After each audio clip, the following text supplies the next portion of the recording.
Hi guys, my name is Tech and welcome to today's video. Today is a very interesting video because we're going to be talking about if Samsung is going to remove Bixby altogether from their future devices. Let's get started. This hint could be possible because in the Galaxy A70 and A80, which is Samsung's mid-range phones, they don't have a Bixby key altogether. There's no Bixby key in the mid-range phones. Could this be a sign that Samsung is going to remove Bixby altogether in the future, or will they just remove the Bixby button? It would make sense for this to happen because the Galaxy Note 10 is rumored to be buttonless, so Samsung could just be experimenting to see whether this would work on the Note 10.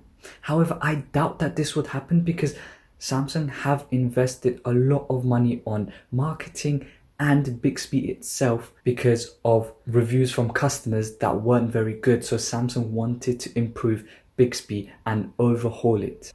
The fact that Samsung have the Bixby key on their devices shows that Bixby is very important to Samsung, so getting rid of the button could imply that Bixby could be removed altogether. What do you guys think? Do you think Samsung should stick with Bixby, or if it's the right decision if they remove it? Let me know in the comments down below. I've been Tech. Like and subscribe for more daily tech videos, and I'll see you guys in the next one. Thanks for watching.